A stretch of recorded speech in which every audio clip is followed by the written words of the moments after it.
Ici, c'est le mémorial de Franklin Roosevelt. Et Franklin Roosevelt, c'est un président que j'aime beaucoup. Je crois que c'est le président des États-Unis qui a eu la loi de l'emmerdement maximum la plus dure pendant ses mandats. Roosevelt a fait 4 mandats et il est mort au début de son 4e mandat.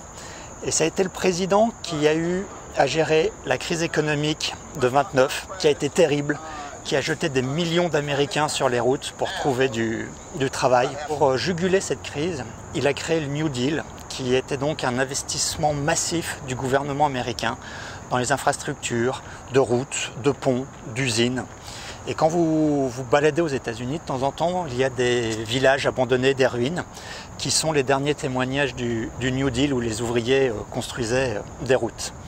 Dans le mémorial Roosevelt, il y a des statues qui rappellent la crise de 29.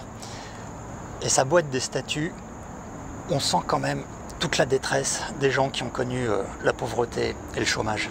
Parmi les citations de Roosevelt, il y a celle-ci que j'aime beaucoup. Aucun pays, même riche, ne peut jeter et démoraliser ses ressources humaines à cause d'un chômage de masse. Cette extravagance met en danger l'ordre social. Et quand on voit ce qui est en train de se passer en Europe avec l'Italie de Salvini, l'Angleterre de Johnson et la France des Gilets jaunes, je me dis qu'il avait vraiment raison. Une fois qu'il a géré la fin de cette crise économique, il a dû gérer la Seconde Guerre mondiale. Et là, on peut dire que c'est le président qui aura vraiment sauvé le monde. Il aura sauvé l'Europe de l'Ouest des nazis et du communisme.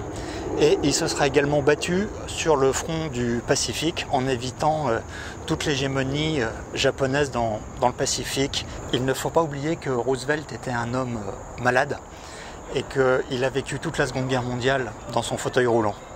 Et quand on se promène ici, il y a plein de petites citations de Roosevelt. Et je pense que Roosevelt devait être un homme politique à sang-froid. Il faut avoir du sang-froid quand on fait de la politique. Mais il avait quand même des citations qui étaient pleines d'humanité. Ça a été un chef de guerre, mais il détestait la guerre. Roosevelt avait des messages clairs pour les dictateurs du XXe siècle comme Hitler, Staline ou Mussolini. Il a dit « Nous devons être un grand arsenal pour la démocratie ». C'est assez parlant.